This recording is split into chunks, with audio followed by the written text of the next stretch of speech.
शनि महाराज आप लोगों से ये नहीं पूछेंगे कि तुमने खोया क्या, तुमने गवाया क्या, कौन कौन सी असफलता हाथ लगी, कौन कौन सी नाकामी हाथ लगी, कौन तुम्हारे शत्रु बने, कहां पर बिजनेस पर बंद हुआ, कहां पर असफलता हाथ लगी।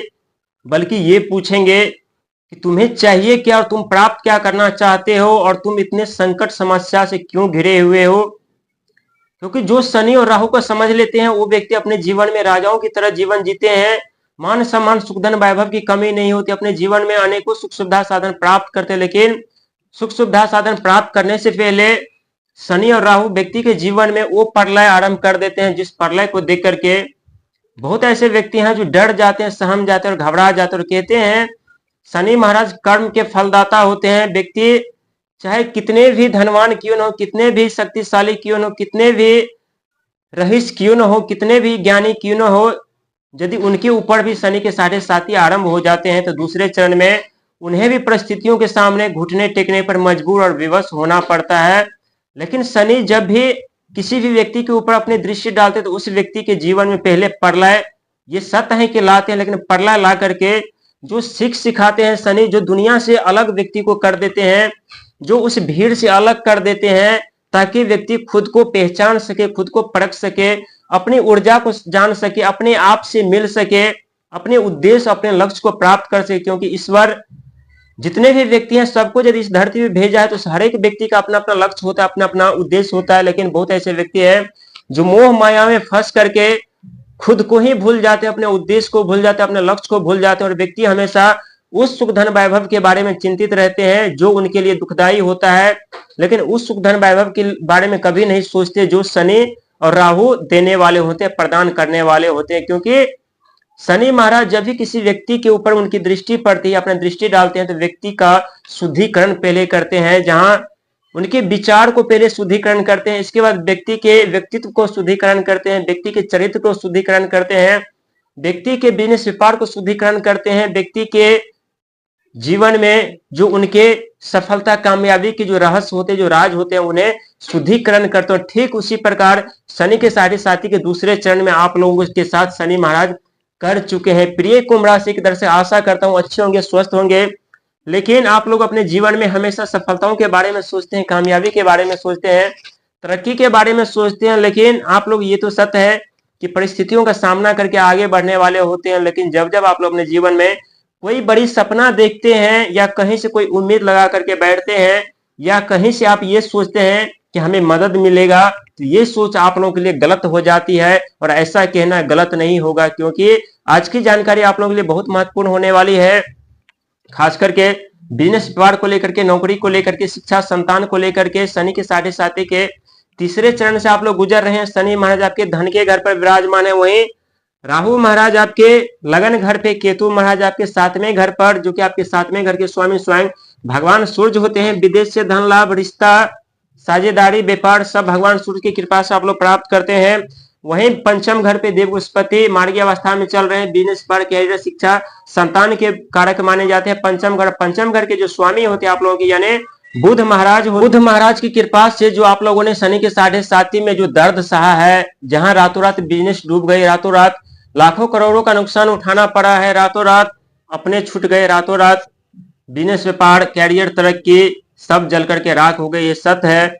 लेकिन यही बुध आप लोगों के जीवन में एक वक्त ऐसा आता है जहां आप लोगों के जीवन में संकट मोचन बन करके आपकी डूबती हुई जिंदगी को, डूबती हुई बिजनेस व्यापार को, डूबती हुई नैया को आगे ले जाने का प्रयास कर रहे हैं और करते हैं। ठीक उसी प्रकार तीसरे चरण में देखा जा रहा है कि बुध महाराज आपके साथ सपोर्ट में खड़े हैं, आपकी कामयाबी, आपकी तरक्की के साथ साथ आपको आगे बढ़ाने का प्रयास कर रहे हैं। क्योंकि ब्रह्मांड का सबसे छोटा और नटखट ग्रह माने जाते हैं और बुध महाराज इस वक्त राहु के नक्षत्र शतभिषा नक्षत्र में गोचर कर रहे हैं। और देखा गया कि जब जब शतभिषा नक्षत्र में गोचर करते हैं बुध महाराज, यहाँ कुंभ राशि वाले अपने जीवन में अपने इच्छा अनुसार फिर से जीना आरंभ कर देते हैं, अपने सपने पूरे करने लगते हैं, अपने जिंदगी में उन्हें वापसी करने का मौका मिलता है, अपने जीवन में सफलता, कामयाबी, तरक्की के रास्ते पर जाने का मौका मिलता है। लेकिन यहाँ पर देखा गया है कि बुध महाराज कुछ दिन में यदि वक्री चाल में चलने लगते हैं तो यहाँ कुंभ राशि वालों को बिजनेस व्यापार के लिए काफी परेशानियों का सामना फिर से बढ़ जाती है। लेकिन यह असफलता नहीं होती, यह हार नहीं होती, बल्कि बुध महाराज आप लोगों को आपके जीवन में तीन रास्ते से सफलता दिलाने का प्रयास करते हैं। पहले तो बिजनेस व्यापार से, दूसरी तकनीकी नेटवर्किंग क्षेत्र से, और तीसरा आप लोगों की शारीरिक मेहनत प्रयास से। क्योंकि सातवें घर पे केतु महाराज की दृष्टि है। केतु महाराज सेवा, सत्कार, लोभ, मोह, मोक्ष, साथ ही क्रोध के कारक माने जाते हैं। और बुध महाराज आपके राशि के स्वामी, शनि महाराज के परम मित्र, राहु महाराज के नक्षत्र में गोचर कर रहे हैं। लेकिन 2026 में ही जब बुध महाराज देवबृहस्पति की नक्षत्र पूर्वाभाद्र नक्षत्र में प्रवेश करेंगे, तो जो व्यक्ति बिजनेस व्यापार के लिए काफी परेशानियों का सामना कर रहे थे, रुकावटें, बाधाएं, हमेशा जीवन में बाधाएं उत्पन्न हो रही थी, तो उससे राहत मिल करके आप लोग बिजनेस व्यापार कर पाएंगे। लेकिन शनि महाराज आपके द्वितीय घर पे मार्गीय अवस्था में थे, तब धन का आगमन हो रहा था, जितना मेहनत कर रहे थे उसका फल मिल रहा था। लेकिन देखा जा रहा है कि शनि महाराज जब से वक्री अवस्था में चलना आरंभ कर दी है, तब से आप लोगों की मेहनत बढ़ गई है, परिश्रम बढ़ गई है, लेकिन धन का आगमन थोड़ा कम जरूर हो चुका है। लेकिन इसका यह मतलब नहीं कि पूरा का पूरा लाभ नहीं मिलेगा। पूरा ही नहीं, जितना इस समय आप लोग को प्राप्त नहीं कर रहे हैं, नहीं मिल पा रहे हैं, उसके कई गुना आप लोग प्राप्त करने वाले हैं। आप लोगों को यहाँ शिकायत करने का मौका नहीं देने वाला है। वहीं राहु महाराज आपकी किस्मत के घर पर है, तो यहाँ आप लोगों की सोचने का तरीका जो है बदल जाने वाली है। जितना आप अपना दिमाग, आइडिया, बुद्धि का इस्तेमाल, प्रयोग करेंगे, क्योंकि आप लोग दिमाग और बुद्धि लगाने में माहिर होते हैं। परिस्थिति कितने भी गंभीर क्यों न हो, उस परिस्थिति में आप अपने दिमाग से, अपने बुद्धि से निकलने में सक्षम होते हैं। क्योंकि आपके छठे घर के जो स्वामी होते हैं स्वयं चंद्रमा होते हैं, मन, भावना, विचार के कारक। आप लोग अपने जीवन में चंद्रमा की कृपा से, माता की कृपा से अनेकों सुख सुविधा साधन प्राप्त करते। लेकिन ये सत्य है कि शनि के साढ़े साथी के दूसरे चरण के बाद आप लोगों के साथ कुछ अन्याय जरूर हुआ है। हालांकि माता का साथ सपोर्ट तो नहीं मिला, लेकिन कर्म करते रहिए, फल की इच्छा मत कीजिए। कहते हैं जो व्यक्ति कर्म करते रहते हैं, फल की इच्छा नहीं करते, उनके जीवन में शनि और राहु कोई चीज की कमी नहीं रहने देती।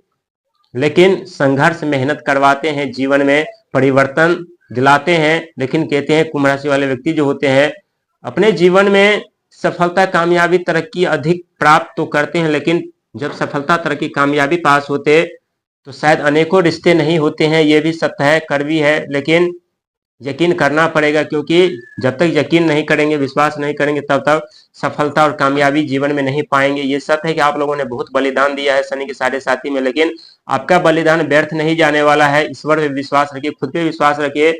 आने वाली सफलता आने वाले समय में आपका इंतजार करेगी, मिलने वाली कामयाबी, मिलने वाली तरक्की इंतजार करेगी। साथ ही सेवा, सत्कार से, धर्म, कर्म से जुड़ करके रहिएगा। लालच से, भ्रम से, अहंकार से बच करके रहिएगा। इस समय कभी कभी क्रोध आप लोगों को परेशान कर सकती है।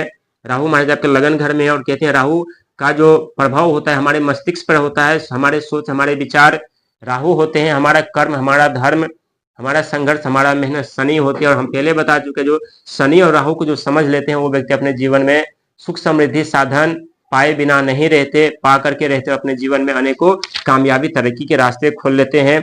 लेकिन जब जब देवबृहस्पति मार्गी से वक्री अवस्था में चलेंगे, तो यहाँ कुछ बिजनेस व्यापार में ढीलापन महसूस करेंगे। कुछ ऐसा आप महसूस करेंगे कि जिस हिसाब से हमें फल चाहिए तो उस हिसाब से नहीं मिल रहा है। लेकिन यहाँ घबराने और डरने की जरूरत नहीं है, क्योंकि आपका किस्मत, आपका भाग, आपका भविष्य बदलने के कगार पर है। समझ लीजिए कि बदलना आरंभ हो चुका है।